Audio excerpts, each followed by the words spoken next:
Welcome to Stopped for a While. You've made it right here to the peaceful place on the Fraser Coast after a long Queensland drive. Shoes off, breathe easy and settle in. Here, the stories stretch as far as the highway. The laughter's always close and the truth sometimes goes walkabout. These are the tales of the wanderers, folks you only meet out here. We share them in the golden hour, when the tent is pitched, the caravan's steady, and there's a cold drink in your hand. Did it all happen just like this? Maybe, maybe not. But that's the spirit of the peaceful place. It's half the fun, isn't it? So we'd sit there and drinking and eating, and once we'd finished, I'd put all the empties up in the ceiling for him. I was able to get out of bed on one leg. Yeah. I was tied to the bed for 3.5 months.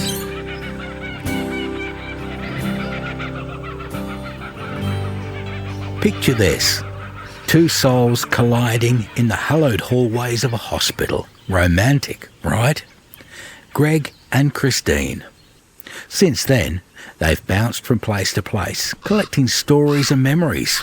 And at some point, the universe said it was time to pack up the van. So here they are, waiting for a house rental. How did they get here, though? Patience, dear listener. All will be revealed, eventually.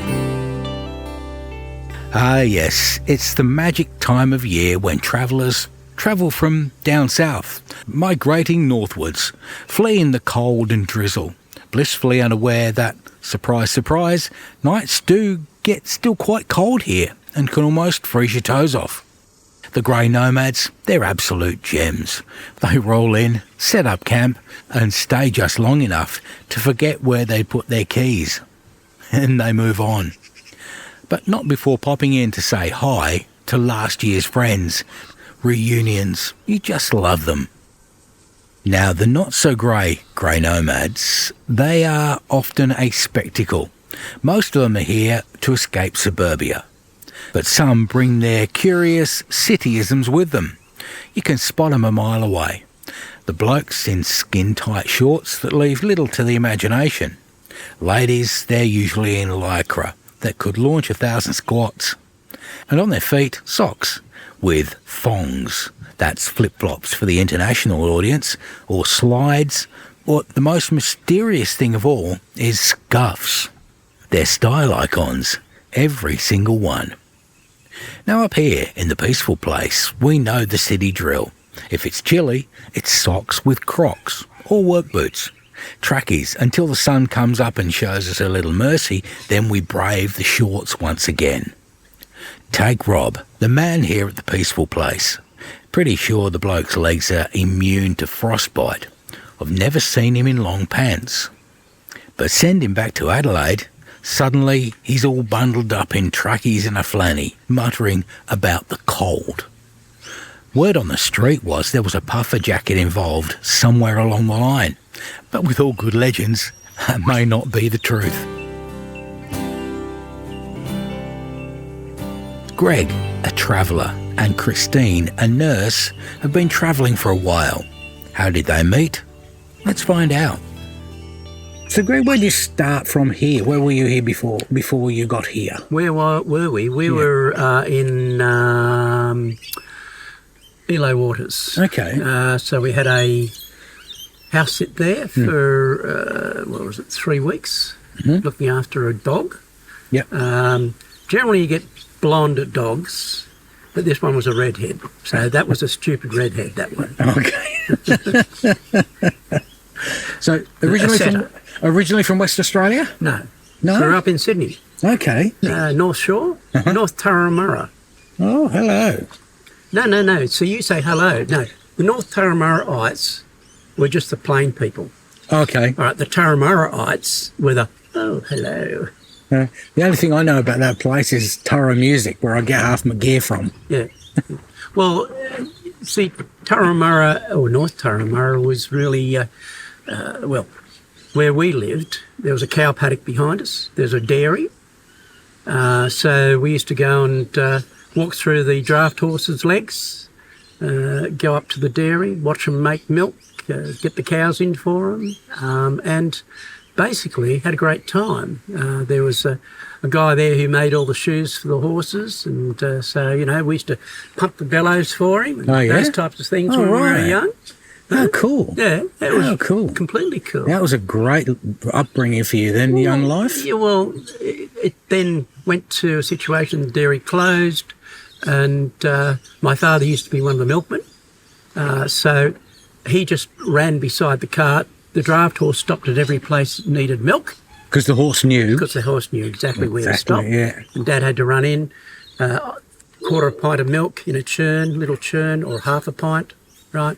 And then, you know, you might have a smaller churn, which was, let's say, 2 gallons of milk, or a gallon milk, or a half a gallon milk. I do remember my grandmother and grandfather, when I stayed with them in the holidays, the milker would come round with a big old horse and cart, and he was exactly the same, and he wanted it. But probably in my day, it was still milk in bottles and screw on tops. It wasn't clip on tops. Yeah, no. Well, then it went to milk in bottles, just with a silver foil top. Yep.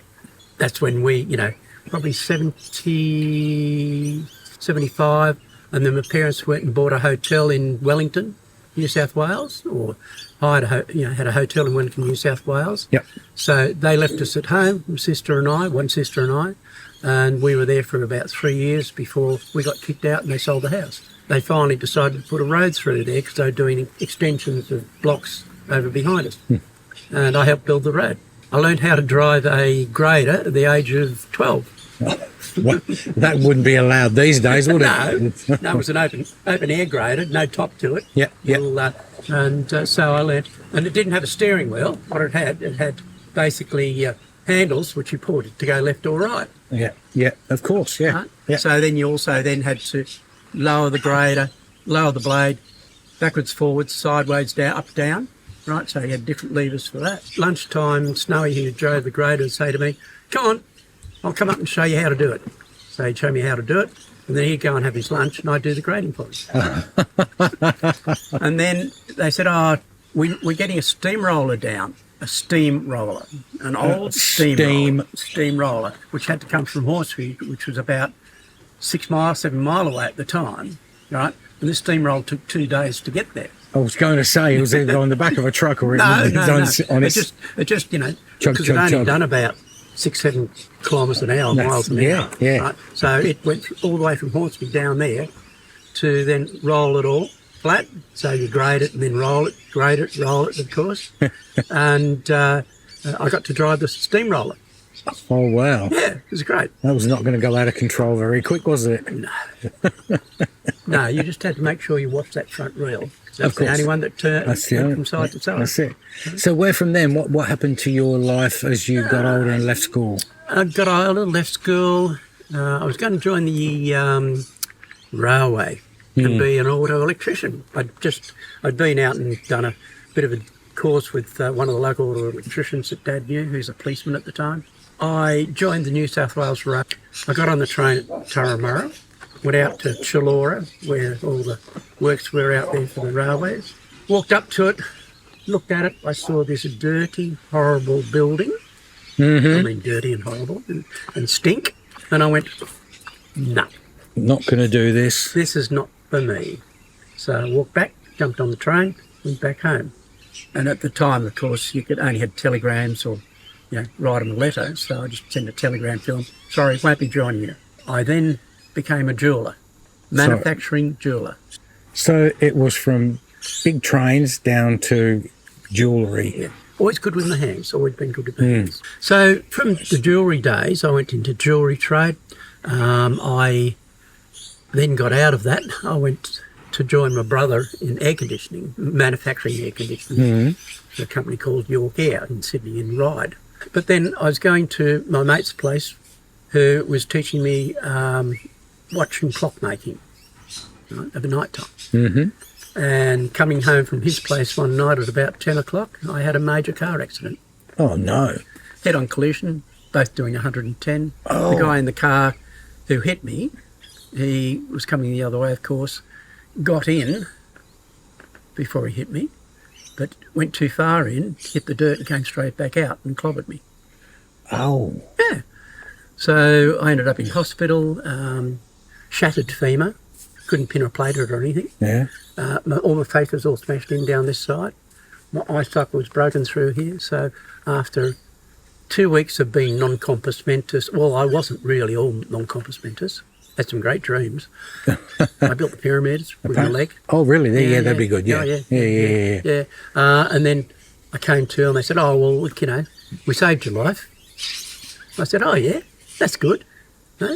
So what was it? They said, oh, 3 complete blood transfusions and a new wonder drug. And that wonder drug was? Steroids. Oh, really? Yeah, really. So I was down to between 15 and 20% I was going to pull through the operation, because what happens is when you shatter the femur, it's virtually the only bone in your body which has got fat in it. So what happens is that because you shatter it, you're also shattering nerves and blood vessels, but then the fat gets into the blood and either goes to your heart or your brain. And then lights out. Yeah, of course. So they saved me. They saved you. So I had 5 months in hospital. And you walk pretty well now. I mean, oh, you wouldn't know. You wouldn't know. No, I've got one leg shorter, inch shorter than the other. Yeah. And the face looks pretty square. Well, but yeah, again, if you look at where I had a bone graft off the hip here put into there and wired all up. Tell me, lots of people have said where they graft from is sorer than where they graft to. No, I haven't had a problem. No. Just a small graft. Yeah, okay. You know, a small bone graft off the hip here. Yeah. I've never... Well, you know, they told me I would be, by the time I reached, they said, 55, 60, you might need a hip replacement because your leg is 1 inch shorter, or a knee replacement. No, you're still here. Or a head replacement. I couldn't quite get that one, but, you know, not that it mattered. But I always look at it, hey, look, you need built-up shoes. No, I don't. But again, it's a matter of, I look at things always positively. I've noticed that. You know? I mean to say, in the hospital, we used to have parties. We're in a 4-bed ward in Hornsby, and we used to have parties. All right, so one of the guys who came in, he lived at Woy Woy. His wife would bring in fresh crab or fresh prawn sandwiches they'd caught at Woy Woy, right, and half a carton of beer or a carton of beer. So we'd sit there and drinking and eating, and once we'd finished, I'd put all the empties up in the ceiling for him. I was able to get out of bed on one leg. Yeah. I was tied to the bed for 3.5 months, right? But I was able to get out of bed on one leg. They said, I said, can I go outside? Oh, no. You can't do that. I called the doctor in. I said, look, I want to go outside. I said, this has got wheels on it? Yeah. I said, can you go down the lift? Yeah. I said, right. Wheel me out the front. Thank you. Next day, I was outside, lying out there, my top open. The matron comes across. Oh, Greg, you can't lie there like that. I said, why not? Oh, no, just do your top up, could you? I said, all right, matron, not a problem. I like to be happy with everyone. The nurses would come across and lie next to me in their bikinis. Yeah. My doctor would try and run me down. He'd come screaming into the car park and come right up and just hit my bed with his car. Yeah. One of the young doctors came down to me and said, how can I, what do you do? He said, you're getting all these girl nurses to go out with you. I went, yeah. Mm-hmm. Here I'm tied to a bed. Getting all these nurses to go out with you. He said, what do you do? Come closer. And I just said, break a leg. yeah, okay, I understand now. Easy as that. Yeah, look, again, as I said, hospital to me was a good time. Yeah. I met my wife in bed. Okay. Was she a nurse? Yes. Oh, there you go, see. Say no more. Say no more. Had our first kiss in the pan room. So after the hospital, where'd you go? I mean, my wife took me home. She took you. So you got married. My wife took me home. In hospital? No.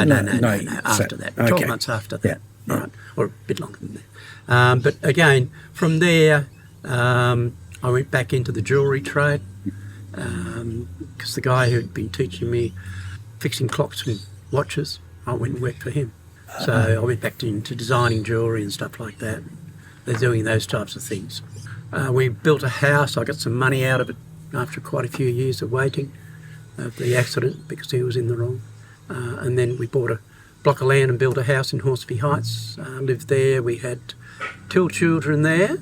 And then we'd come over to Western Australia a couple of years before to see, because Christine's parents had moved over. Mm-hmm.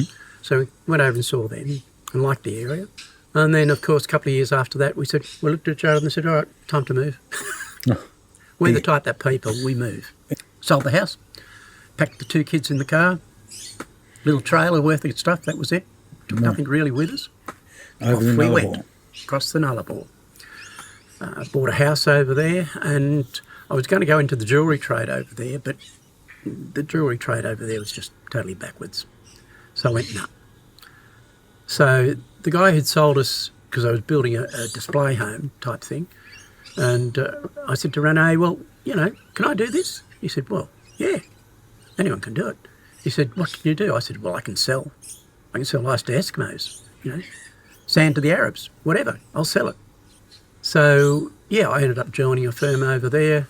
Within 3 months, I was one of their top reps. House sales. A couple of different, went with a couple of different companies over there for a while. I had very high scruples. I won't lie to a client, ever. But I'm not putting my name on the chopping block for anyone. And then I finally said, because mentally, you're talking to people all the time, you're designing places for them. And I designed, 2, 3 award-winning homes in the period that I was in the trade. Yeah, So it was over 20-odd years, 25 years. And then I decided, right, what am I going to do? Well, so within 5 days, I was up on a mine site. And, of course, they put me in a grade. First time they put me in a grade, I said, and they came out about it, just take it out there, They showed me what to do. Yeah, okay, not a problem. And off I went. Because you're an experienced grader driver, Well, they didn't know that. They didn't know that.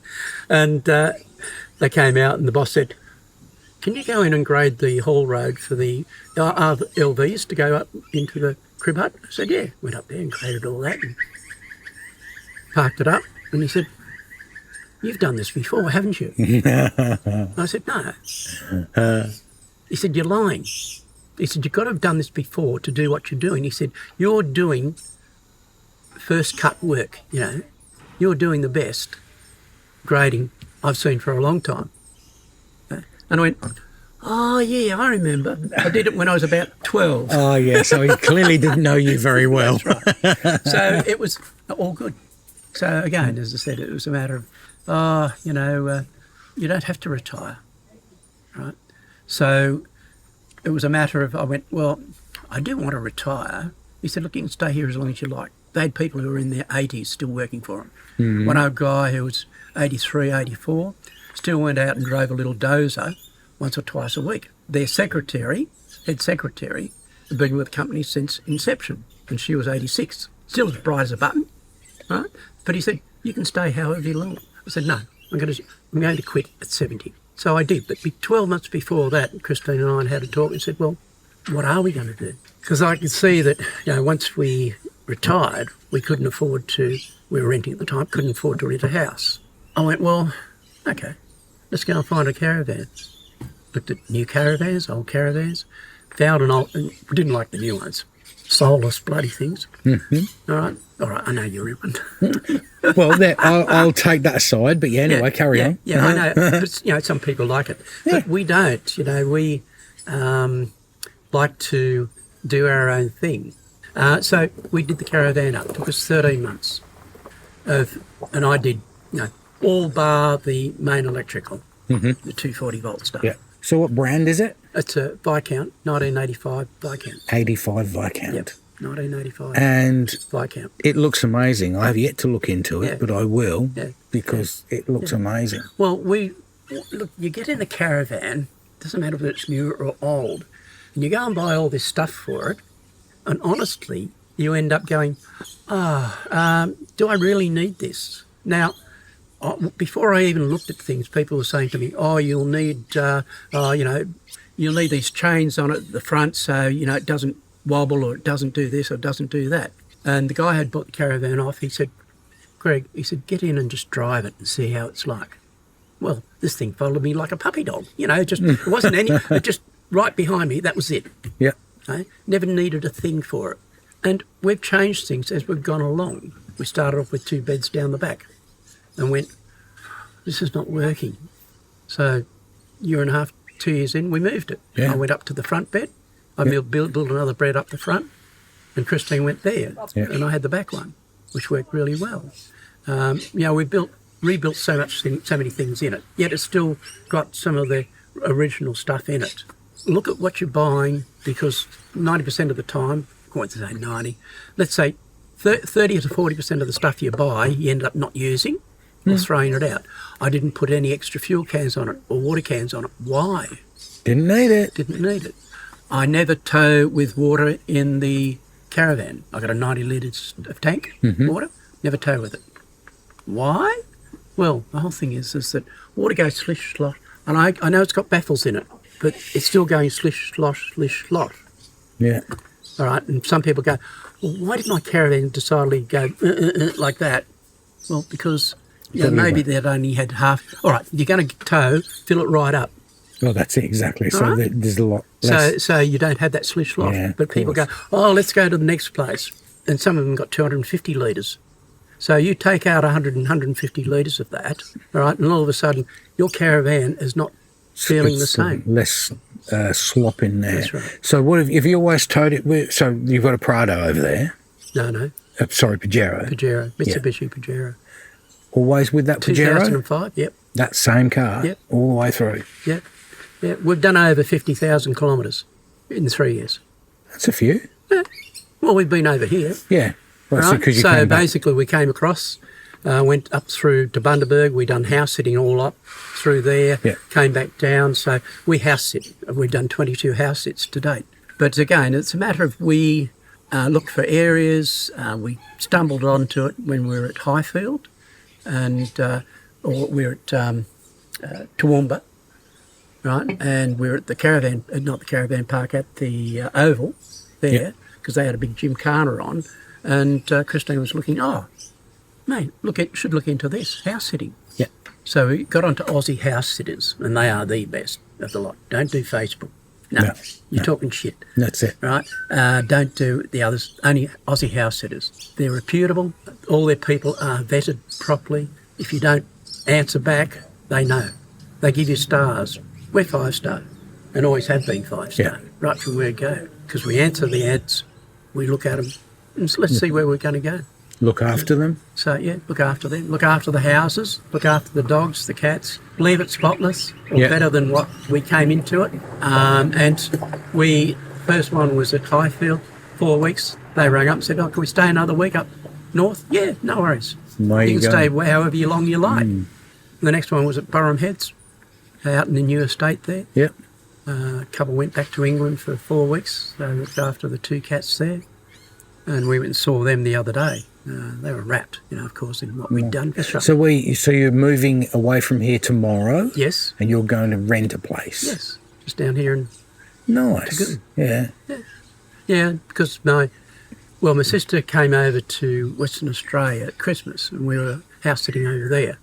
And they got talking, and Wendy was saying, well, look, I've been in Samford Valley for 6 years now, because she lives with her daughter, son-in-law, and they built her a little house there. Beautiful little house, mind you. Great views. Yeah, of course. Looking over the hills there and right down through towards the Brisbane area, but you can't see Brisbane. No. Because you're 30k out. But she'd had enough.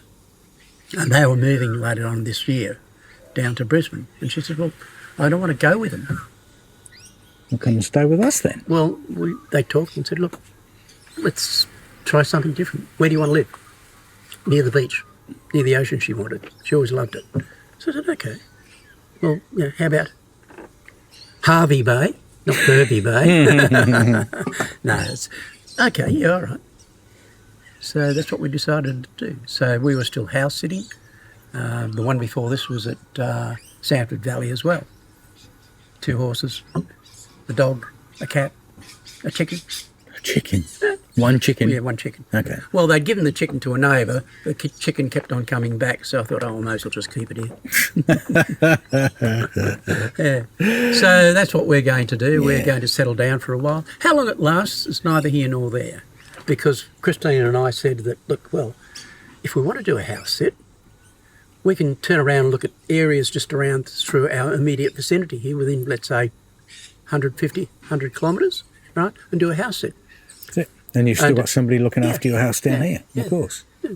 So, but house sitting is a great way to live. Yeah. There are people out there who have been doing it for a lot longer than us, right? And they always enjoy it. And you talk to people on the road and you're suddenly going, well, you know, like one couple we ran across from New Zealand. How long have you been over here? Oh, 20 years. Mm-hmm. You've just been travelling around there? Yep. Oh, we've got a house in New Zealand. We don't want to go back.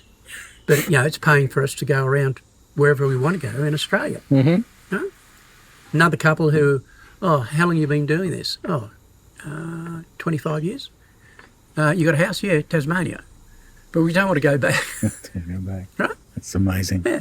So, again, it's a matter of there are a lot of people out there in caravan parks or in wherever who've got a story to tell. Right? And this is why we're doing this podcast, because people come through here, have a story to tell. You've given me an amazing story. Yeah. Thank you so much. Thank you very much for inviting us to the podcast. We're having fun. We always have fun. That's it. There's always a smile on the face, guys. Sunrise means it's time to pack up. Tents folded, caravans hitched, everyone shuffling along. But for those who stick around the peaceful place, it's time to watch the dust settle and let the stories buzz around as thick as mozzies at happy hour. That peace never lasts long. Sooner or later, a new storyteller rolls in, looking for a comfy spot to stop and spin a yarn. When they stop for a while, their tales become part of ours, just the way we like it. Next time, Sarah and Simon, they have an incredible love story. And also the story of smokers who came to the peaceful place and expected to smoke on all over the place, whenever they liked, wherever they liked. That's more stories next time on Stopped for a While. Stopped for a While is brought to you by Macmouth Media, music by Ben Clayton, and thanks to Rob Laffer, the man at Serenity Caravan Park. Like the stories? Subscribe for free so you never miss one. Find us at stopforawhile.com.au or on Instagram. Maybe drop us a line. Now it's time for another cool drink. Thanks for stopping for a while.